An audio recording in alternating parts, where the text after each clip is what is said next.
Alright, so if you thought it couldn't get worse for Akaash Singh, you're mistaken. I always love this stage of the PR nightmare for celebrities because this is when creativity kicks in, right? You have the big controversy, everyone gives you the backlash, you either get cancelled or you get clowned ridiculously on the internet, and then it's your job to figure out an escape plan, an escape from the clowning and the cancellation. You gotta figure out how to win the public back. There's many ways to do this. You could just ignore the controversy. You could release a long, heartfelt apology letter. But in Akaash's case, it's interesting because he doesn't have anything to apologize for, right? He's the victim. What's he going to say? I'm sorry to my fans for being such a simp? And look, if you're a simp, there's nothing wrong with that, all right? We've probably all been there. But the problem is, Akaash has built a career off of clowning other people, right? He's a stand-up comedian. You can't point at someone in the crowd, start roasting them, tearing into their character off your first impression of them when the world has watched the dynamics of your marriage unravel in some of the saddest ways imaginable. All right, so quick 30-second recap if you guys somehow haven't heard about this. Essentially, Akaash Singh, who was a virgin before meeting his wife, has been married now for several years. His wife's been reaping the fruits of his labor, kicking her feet back up, being spoiled in Chanel and Dior and any other brand she could desire. She doesn't have to do much. She's got a rich husband, but she decided she wants to become a TikTok star. So she starts a podcast with her friend where they're talking about marriage, life, whatever. And it's when Jasleen, Akaash's wife, starts talking about her past that raise a lot of eyebrows for people.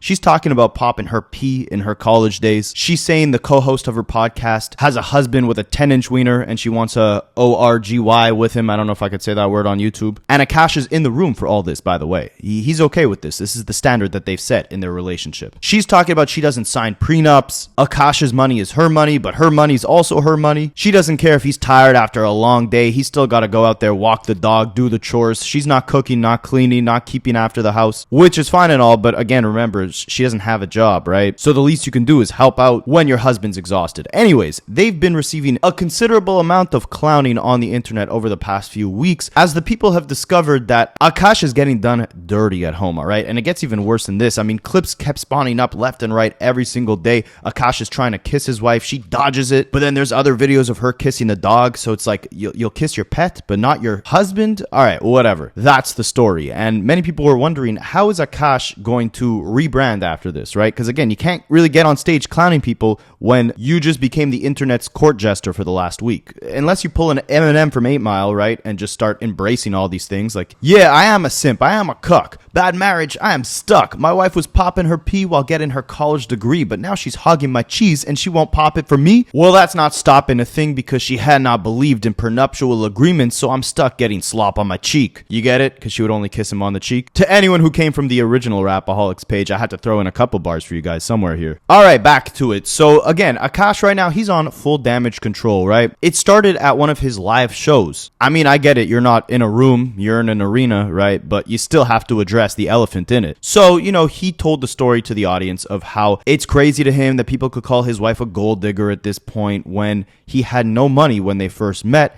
They were even sleeping in their friends' houses. They were basically homeless, and she was riding through it with him through thick and thin. And I mean, I'll give her some grace. Maybe this was, you know, all an act for the internet, right? She's just exaggerating these stories or how much she hates Akaash. All of this is just a character she's putting on, and she was really loyal to him through thick and thin when they had nothing. But the thing is, they actually met at one of Akaash's shows very early on, right? So it's like, yeah, she might have been with him when he didn't have any actual money, but he still did have fame. And it was actually her sister who brought Jasleen to the show because the sister loved his stand-up, right? Like, her sister already viewed Akaash as a celebrity. So she's meeting the celebrity, even though he has no money, it's almost like an investment, right? I'm not saying she doesn't love him or whatever, but the excuse of, oh, she was with me when I was poor, it's like, yeah, but she knew what you were about to become, right? So that's not necessarily the most valid excuse. But, you know, it's nice to hear that she was riding with him before he could spoil her and all that. I wonder how he was getting treated back then. These narratives, people calling your wife a gold digger and all these other things, it's a shitty thing. So I'm going to tell one story that I have never even told her. Honestly, she has no idea this story. My wife and I met in 2014. I was not making much money. I was getting $25 a night doing stand-up. I was on MTV shows that paid dog shit money. If she was a gold digger, I didn't even have 10 to get the bitch, to be honest. But then in 2018, I went flat fucking broke. 34 years old, I probably made $4,000 that entire year, and we couldn't even afford the living room we lived in New York City. We had to move out of that apartment and move to New Jersey. So we had to stay on her friend's couch for almost a month. We were basically homeless for a month. It was just me and her sleeping on a hardwood floor. I'm 34 years old. She's 25 years old. I'm looking at this girl like, man, you could go be with an Indian who's a doctor, like a real Indian. You're a beautiful girl. You have so much ahead of you. Me, I don't know what my life is going to be. I'm 34. I'm fucking broke. This dream might not ever happen, but I'm too fucking moronic to quit. And I have nothing to give her. It's just a light jacket. It's like October. We have nothing. So I hand her the jacket, and then she said, what's this for? I said, you can use it as a pillow. And then she goes, well, what are you going to use? And I said, I'll figure it out. She handed me back the jacket. She goes, you take this. And then she laid with her head on my chest and her arm around me the entire night.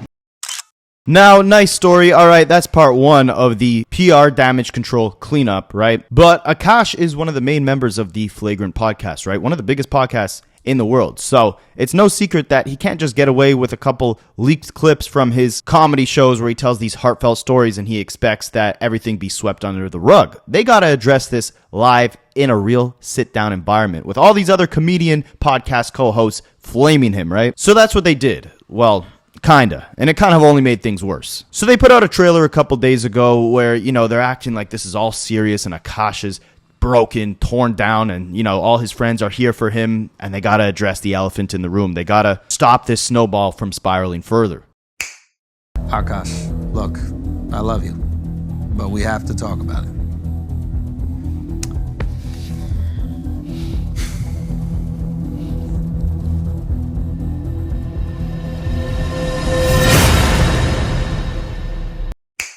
So people were ready. They were hyped to see, what exactly is going to go down. How is Akaash going to possibly explain his way out of this situation? Well, he didn't exactly. They made the smart move of actually bringing Jasleen on the podcast to tell her side of the story and do the PR damage control for Akaash. And shout out to the channel Too Lazy to Try. I'm going to link their video in the description of this one. They did a great job at kind of breaking down everything that went down on the podcast. So we'll take a look at that, react to it, and see how this nightmare of a podcast ended for Akaash and Jasleen. I saw one with you making out with the dog. And they were like, man, she'll kiss the dog and not Akaash. That's true, yeah. I do, yeah. I never done just kiss them. Have you seen any memes or content that you guys thought were funny? Aisha chicken curry.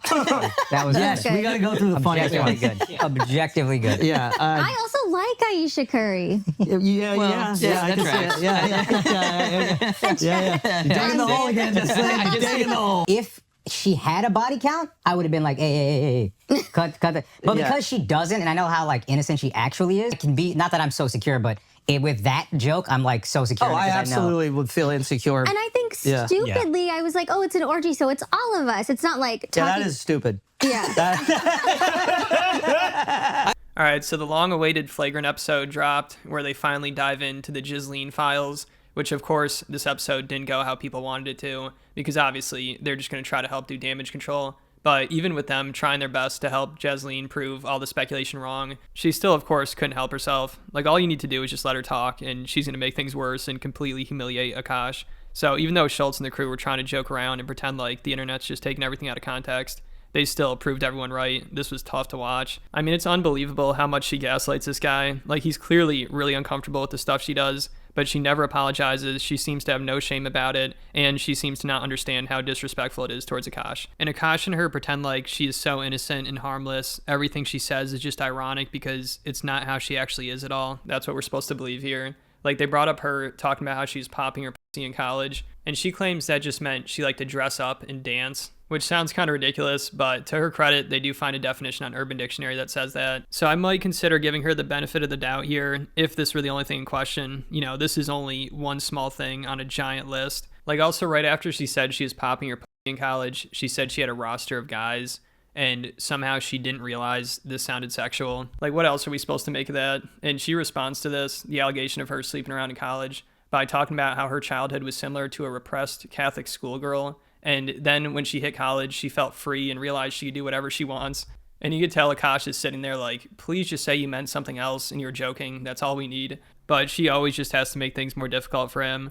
Also, it's crazy they pretend like she's just too naive and doesn't understand what she's saying, because the real problem is obviously Akaash is too naive. You know, this is the only girl he's been with, probably the only serious relationship he's been in, and they started dating when he was 30. So she knows he's inexperienced, and she's definitely taking advantage of that. And hopefully behind the scenes, Schultz is more honest with Akaash about all this stuff. Like, even though he's trying to help them do damage control during this podcast, I think you could tell he knows this is pretty bad. Like, him and the Flagrant crew have seen all the videos, and they bring up most of it. Of course, they try to be as charitable as possible towards her, but there's only so much they could do.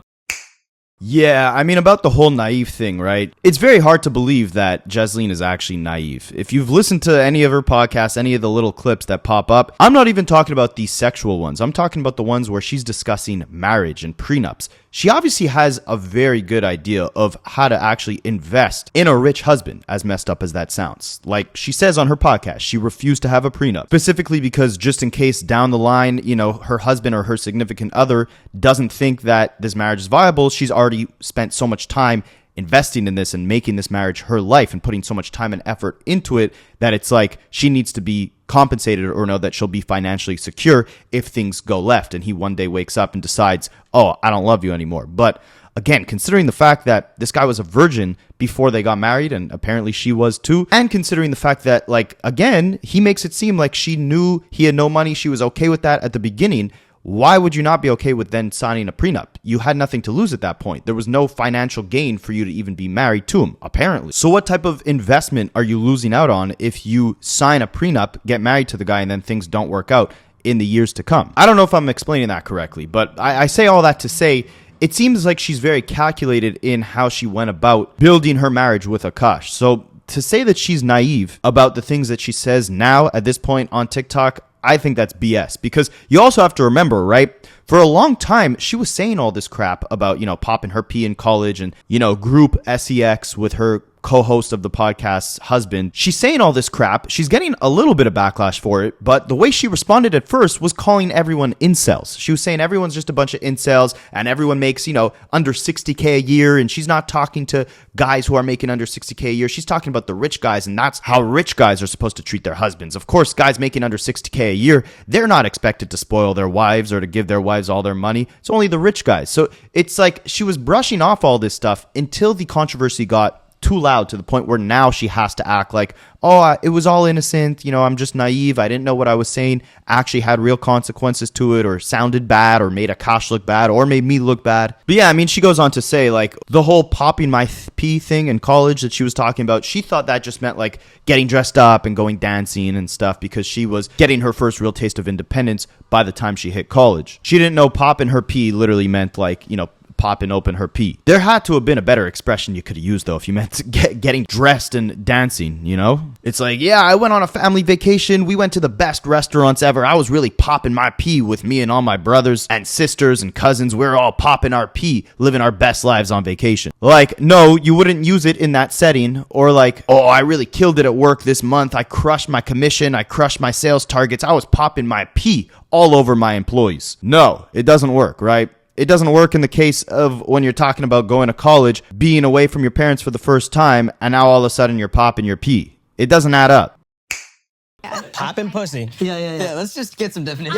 Okay. We're gonna any terms that you might need to know the actual meaning of. Alex is here to break be it fair, down. I thought it was just like dancing, getting dressed up, and maybe that was my mistake. Yeah. So I acknowledge that. Look at this. Big one. Yeah, the act of getting dressed up, looking fun. Is it true that you said that there was a rotation of guys? A roster. Yeah, what does a roster mean to you? What does this mean? You guys have to understand, have you ever heard of the repressed Catholic schoolgirl? Never. Yes. I was, you know. Okay. So His Catholic school was in his living room. Imagine how repressed he was. I was a repressed Indian girl that I didn't even watch Jersey Shore in high school because I felt it to be too inappropriate. So when I got to college, I'm like, oh my God, I can dress however I want. I can do whatever I want. You can have a roster of frat boys. But What does a roster mean? so it didn't actually translate to a roster. It just meant like two guys I was talking to and flirting with at the same time. That's it. That's all. Yeah. And when you say hooking up, I think people When think you I meant mean hooking fucking. up, I just meant making out. Again, like everything I say is so amplified and hyperbolic because it's so like incongruous to who I actually am as a person. Right. So you're saying you're a big old prude. Yeah, literally. So they somehow tried to spin this into her being a prude, but the only person she's a prude to is Akaash. Like, he needs to realize he'd be much happier with somebody who's actually attracted to him. Sadly, this lady is not. Like, they brought up how she's always dodging his kisses, which she claims she's never even realized she was doing, which is wild. I mean, at their proposal, she wouldn't even kiss him. So they bring this up, and every time they bring something up, they're always like, listen, I don't like that you treated Akaash this way. You know, this kind of pissed me off. But they're always like laughing and joking, so they never are really serious about it, which of course is annoying, but what did we really expect? Like, this is a tough situation, and at least they did address it. I mean, I know they pretty much had to, but there's no good way of handling this situation, especially publicly like this.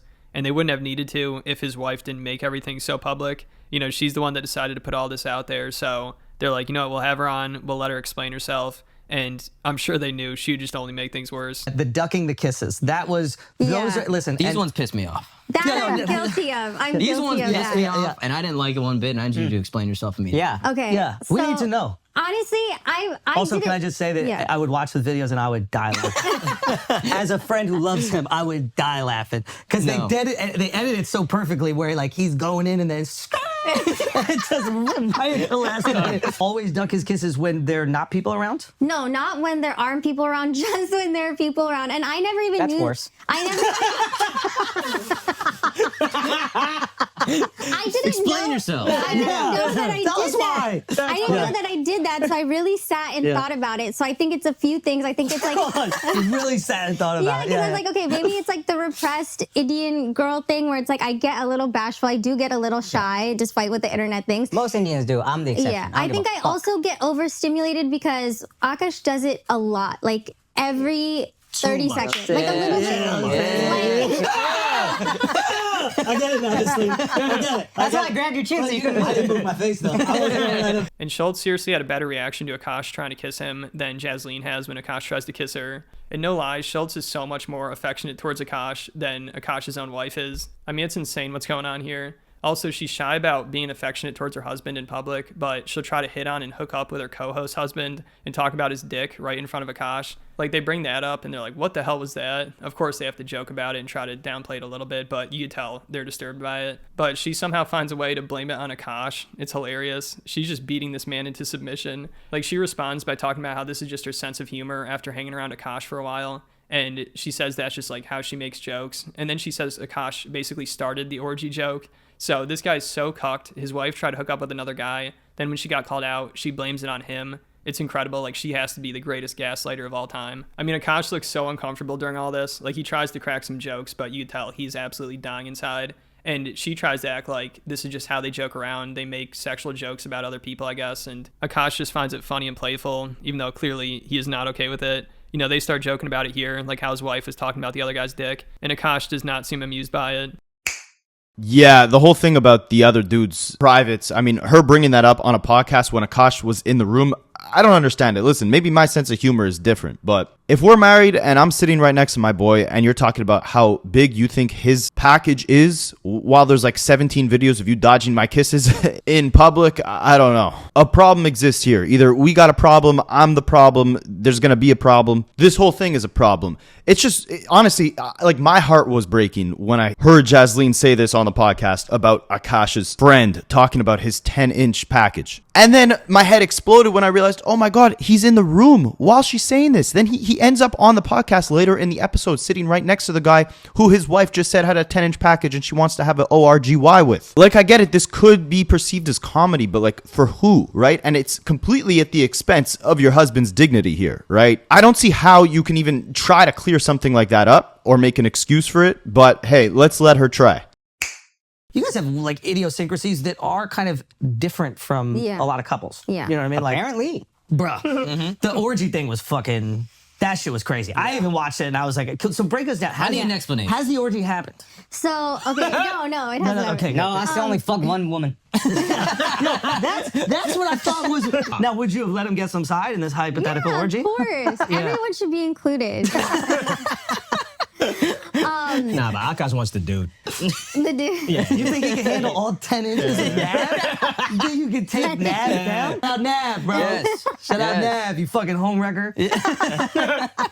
Okay, what the fuck was that joke? Because I think for a lot of people, myself included, like I saw that and I was like, why would she even joke around about that? Yeah. With Akaash there, and like, what was the what was the backstory to that? Now looking back, like it's been pointed out to me, and I get that. I feel like for us, I think I learned so much of my humor from Akaash, not to like justify it, but just to explain like, oh, if I say these absurd things, it's so funny because it's not who I actually am. Right. But I kind of forgot that like the internet doesn't know all these multi-dimensions of my personality, so they're just seeing this one thing. Right. So the orgy joke started with like Akaash being like, oh, Nav's really hot. Like Akaash would show Nav's picture to his trainer or whatever, because he's like really like. So then Akaash starts coping and he's like, listen, I'd be insecure about this if she had been with people before me, but you know, she was a virgin, so I trust her. But Schultz is like, no, I'd definitely be insecure about that. And I don't think Schultz believes she's a virgin either. I mean, I don't think anybody really does, except for Akaash, you know, because he's just in too deep. He needs to believe that story. Like, that's the only way he can really defend her. He just acts like she's so innocent and pure that she would never actually do anything. So this is some sinister shit going on. Like, she has him so brainwashed. Whatever. I will say also, if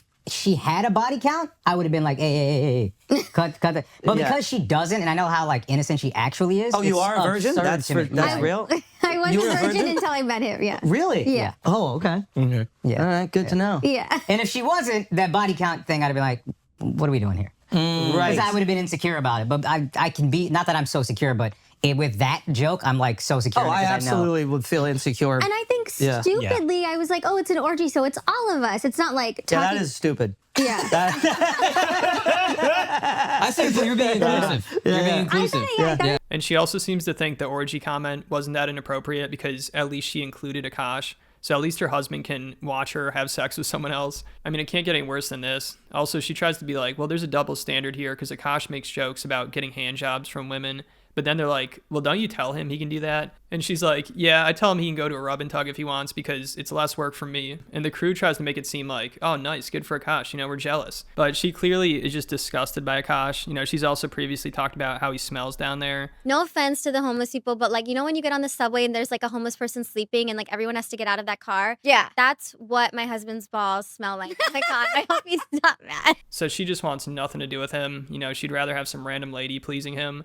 And Akaash, he's like, all right, this sounds good, but I'm sure he just wants to be with his wife. You know, he does not want this. I mean, he always talks about how his wife is the only person he's been with. He seems to be really proud of that, and I don't think he wants to be with anybody else, honestly. So I think his wife is trying to push this on him, and it seems like she's convinced him that a hand job is no big deal. It's emotionless. That's how he justifies it. Because then also if this happens, you know for sure she's going to use this as justification to be with other guys. How come you can have a joke about outsourcing hand jobs and blowjobs? But aren't you cool with the hand jobs? Yeah. You're cool with him just getting a hand job massage? Totally. Are you Yeah, I know. Yes. I've said that it's less work for me. I don't, Can you talk to our wives? I don't believe this. Look, I tell you why I don't believe this. Yes, like I think it would bother me like 30%, but I feel like 70% I'd be like, okay, whatever. I put you through a lot the past couple weeks. So. Like he deserves it. I do I feel like I owe it to you. I do kind of deserve it. Yeah. Yes. My justification for the hand job is it's emotionless and it's just like a little thing after a massage. Sure. Okay. Yeah, that's great. I mean, I'm on board. Yeah. High five.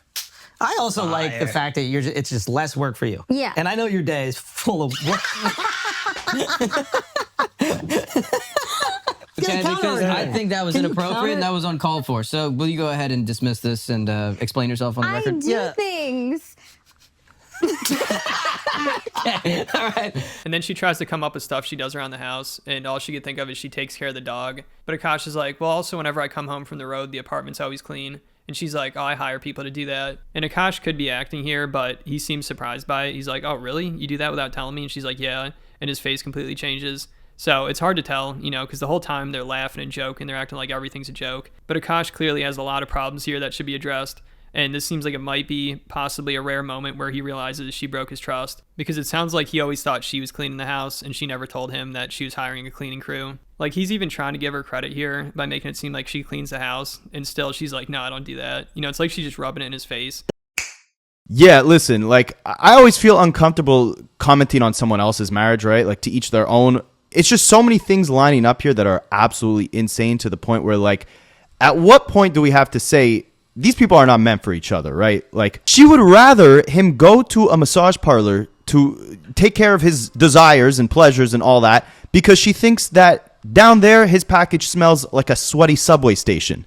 Meanwhile, she's fantasizing over his best friend's hypothetically 10-inch package. Like, it's okay for her to joke about her friend's husband's meat. She's comfortable with that, but she's not comfortable with Akaash kissing her or even pleasuring him. Like, imagine being married and your wife would rather you go. It's like if you have a pet dog, right? And the dog, like, you can't stand the smell of the dog. So you let the dog live outside. You never see the dog. The dog is on its own its entire life. You just toss a bunch of food out the door. You let him live in your garden or whatever. You don't have him inside. It's like, what the hell is the point of even having the dog, right? You can't stand it. Or it's like having a friend who you never want to hang out with them, right? Like, it's like a chore, or they stink. Like, you just, for whatever reason, you don't want to hang out with them, but you still want the idea that you guys are friends. That's the equivalent here. And again, I mean, if it works for them, it works for them. But I don't see how sending Akaash off to the massage parlor is a better alternative than, you know, having a healthy sexual relationship with your husband. But yeah, and then there's the whole thing about, like, you know, he got rich, so she just kind of chilled at home, right? She never, I guess, learned how to take care of the house, keep a nice home, which is fine and all. Again, like, if you don't want to be cooking and cleaning, you don't have to. But what do you bring to the table, right? If he's out there working 24/7, you guys don't have kids, so it's not like you're at home taking care of the kids 24/7. What are you actually doing to contribute to make this, you know, a healthy partnership? A marriage is a partnership in a lot of aspects, right? And it's like, I don't know, just funny to look at. Like, they have to hire, you know, a chef. They got to hire someone to clean the house. And on top of that, she doesn't even want to fulfill his sexual needs. So they have to hire a masseuse to come pleasure Akaash so she doesn't have to worry about it, right? Like, you're just outsourcing the entire marriage. Do I not take care of Happy like he's my son? Of course. And I go on the road, I come back, it's clean. I don't know if you hire somebody or if that's you, but every time I come back, it's clean. I hire someone, yeah. Really? Without me knowing? Now I feel betrayed. I thought you did something. Everyone's hiring people, you know? And you never really get to hear how he feels, you know, because the whole time it's just her addressing things and them laughing about it and making jokes, and Akaash barely even got to talk. But towards the end, he finally did bring up something he was uncomfortable with. And of course, he just relies on everybody else to press her on it. Like, he just brings it up and they're like, all right, yeah, let's talk about this. It's the video where she's at a dermatologist and her bare ass is out and she's flirting with the doctor. And she posted this to TikTok. And Akaash basically tells her he was uncomfortable with it here. But she's like, yeah, it was stupid. We make mistakes, whatever. Like, she does not seem very apologetic, even though her husband clearly is uncomfortable with it. And then she tries to justify it by explaining how it could inspire other women or something. Like, she just tries to think of anything she can. And then Schultz finally points out the hypocrisy and is like, don't you think it's kind of confusing that you say you're a prude and you're shy about all this stuff, yet you have your bare ass out in video and you talk like this to other guys? And of course, she has no response. She just talks about how she's existing and being herself and all that bullshit. But then she tries to spin it around on them and she's like, well, I'm used to being around comedians and this is how comedians are and how they act and talk. So she, again, is trying to blame Akaash for this. We gotta get it all out. Yeah, we need to get it all out. We need to purge this. And I'm not gonna be happy till we figure it out. Oh, the dermatologist video. That one pissed me off. That was outrageous and completely uncalled for. Yeah. So tell us why you were showing your cheeks to the guy Okay, and can asking I- if he's single. To a single Indian doctor. Can I just give the whole lore? Okay, Yes. looking back, I get it. It was stupid. I was being stupid, okay? But we all make mistakes. But just to be Good fair. point. Technically, we do. Yeah, so what happened was I actually fell in Pilates class. I fell on my ass. Yeah. You don't have the but cigarette you're lighter comfortable attached. sharing this. Okay. Yeah. But then there's other things you're not. Because I also feel like this could help girls out. You know, Yeah. I'm on an SSRI, so sometimes you need like a little boost. So Yes. why not? Yes, this is why I think that there's get confusion. confused, yeah. Because to feel comfortable talking about that, but then also not feel comfortable with certain Yeah. sexual things, that's where the brain goes, what, I have to make up something. I don't know. It's hard for me. I mean, I just am existing. I'm not trying to like. The only thing I try to do is just be myself on TikTok, but like 10 times extra. Yeah. And again, like not to justify, We'll go down but to I 2 feel times. like I've been with Akaash since I'm 22, and I feel like I've learned so much of my humor from him, my personality from watching you guys. I've hung out with so many comedians, so I'm like, oh, like be extreme, be funny, as long as your actions are a good person. You know what I mean? So I'm like, oh, I can say whatever I want. Don't you blame Obviously, this I on can't. us. No, you're right. You're right. Yeah, so she's just trying to be a comedian this whole time. You know, she's joking around. Akaash is so screwed. He also says he encouraged her to spend his money because she was with him when he was broke. I mean, he always acts like he was homeless on the streets and had nothing going for him. But when they met, he was on MTV and making a couple $100,000 a year, which is obviously a good living to most people. Then he had one bad year, and now he acts like, man, I can't believe this girl stuck with me. It's incredible. Like, I had nothing going for me. I was a complete loser, but she believed in me. But even at his lowest point, he was on a really popular podcast with Schultz, who was blowing up at the time. So he clearly was going to get it back together. It's not like his career was over and there's nowhere for him to go. Also, they were together for years before this already. So if Akaash thought she would leave him because there's 1 year where he didn't make as much money, what does that say? And again, they even did have a giant fight and she left him at some point. So he just tries way too hard here, and he has no self-esteem. Like, he is just so down on himself, and he keeps making self-deprecating comments. He keeps saying he can't believe she stayed with him. He's like, why would she ever want to be with me? It makes no sense. You know, I understand why people think she's a gold digger because there's no reason she'd want to be with me. And Schultz and the crew have to keep being like, dude, you're a great guy. Stop talking about yourself like that. And honestly, they probably wish they could say, you deserve better than her. Okay, he's got this beautiful girl, and she likes buying bags, and that's what the thing No, is. optically, it makes sense that she would be a gold digger. She's much hotter than me. She has nice Stop things. saying that. You're fine, bro. Yo, you're the prize. You're the prize, You're the man. prize. I look decent with a shirt on. We just said Yeah. you still want to stay with him. Yeah, I mean, Why? Yeah. I never actually asked why. No, you know why, bro. Come on. Oh, yeah, You right. pack, Right. you pack. Yeah. You got that muffin top. Yeah, you got that loud. Yeah.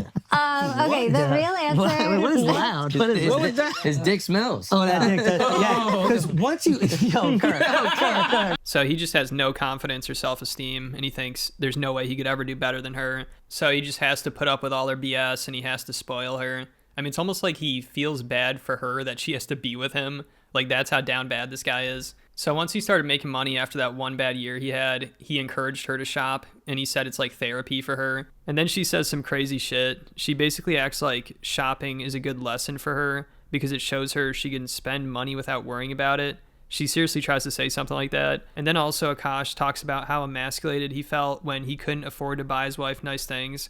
So think about how far gone this guy is. He says not being able to spend money on his wife is emasculating, but then never once says that about her, humiliating him daily, dodging his kisses, saying he smells, and hitting on other guys right in front of him. You know, he never says that's emasculating. He only says that about him not being able to spend money on her when she was making money. She said she had a job at the time, and he was basically in between jobs in a sense, but she still made him feel like complete garbage for not being able to pay for things. So that's why he feels the need to spoil her. Yeah, so that's what mainly doesn't make sense to me, right? Is the fact that she's all right with her butt being out at the dermatologist talking about, is the dermatologist single? That's all right, but showing any real love and affection to Akaash publicly, that's completely absurd to expect, right? And maybe this is just the twisted world of, you know, two comedians being in a relationship together. I mean, if you want to consider her a comedian, maybe that's what this is, right? Like, they're great people deep down, they love each other, but on the surface, they're going to have to roast each other to high hell and make each other look terrible because it's all for the sake of their careers, of comedy, for the bit. It's just, you'll see as this podcast progresses, Akaash does very little to actually make himself seem like, you know, he has any real dignity or self-respect or self-confidence. Like, it's one thing if they're roasting each other, but then they're like, look, at the end of the day, like, we love each other and she holds me down in this way or that way. No, Akaash is talking about how he doesn't understand why she's with him. He looks horrible unless he's wearing a t-shirt because it covers up his ugly body. We all love the Nav guy who we want to have an orgy with. He's got the ideal body, the ideal 10-inch package, but I'm nothing. I'm bottom of the barrel. I don't know why she's with me. I don't know. The whole, like, inherent dynamic of this just seems very backwards, right? And yeah, again, it could be comedy, but all jokes contain truth behind them. And the way they're talking, I mean, when Akaash finally does get the chance to speak, he doesn't do much, again, to show that he has self-respect or really values himself. And if he doesn't value himself, why would she value him, right? She would just walk all over him, which is kind of what she's doing. Faster than I did, but now I'm like, oh, that's my soulmate. So again, the jokes don't bother me. I know what's happening. And go buy the bag. I like encourage her to buy stuff early on because I You remember. gotta cut that shit. I know, that may be. But early on, dude, and you didn't go through this. Chill out. Being broke with your girl and not being able to buy her anything is so fucking emasculating that when we started making a little bit, we saved for years. These guys. Yeah. And when she was like, I don't know if we can afford this, I'm like, no, I promise we're safe. She was more anxious for a long time. I was like, no, this is like, I think even therapeutic for you, for us. Like, I go feel like, spend yeah, that. it would almost like teach me like a little bit of exposure therapy. I mean, now probably not, but like in the Definitely beginning. not. Yeah, it's probably like, oh, it teaches your brain like, okay, this is safe. I can do this activity.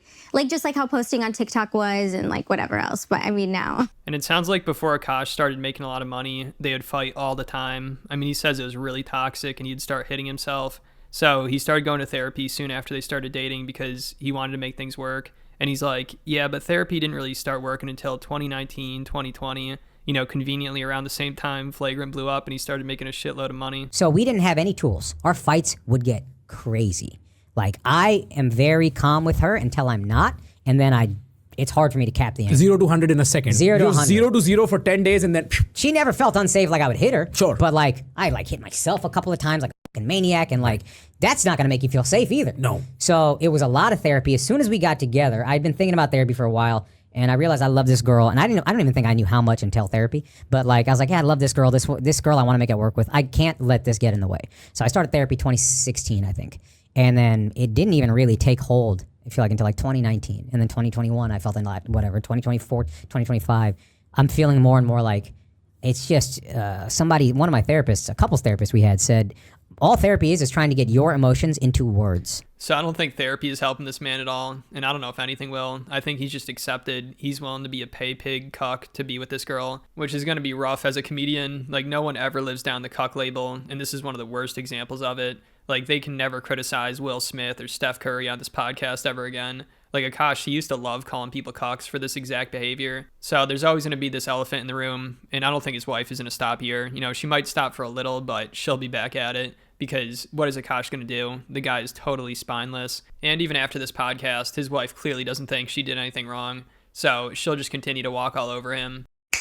Yeah, I don't know. Sad situation. And again, I mean, I'm not a psychologist, but if you're telling me the therapy was only working around the time that your podcast blew up, you started making tons of money, it's like, yeah, money can, tuck those problems under the rug, right? Because that's when she starts talking about she's getting spoiled, she's getting whatever she wants. He feels emasculated when he can't spoil her, but the way she's talking about him, the way she talks about other guys versus him doesn't emasculate him. I don't know. Was this enough to completely, eradicate all the clowning that could potentially have gone down with Akaash in his career if he never addressed this? I don't know. I just don't see how you can, clown on people in the future when people know that this is what you go home to, right? This is the dynamic that you live through on a day-to-day. This is how you're treated by the person who's supposed to love you the most. And I wouldn't put all the blame on her, right? Like, this is a dynamic that both you built. Again, marriage is a partnership, right? So you, Akaash, had your hand in setting this as the standard. And again, if this is how you enjoy being treated and you're happy, I guess that's all that really counts at the end of the day, right? But ultimately, let me know what you guys think, and I'll catch you in the next one.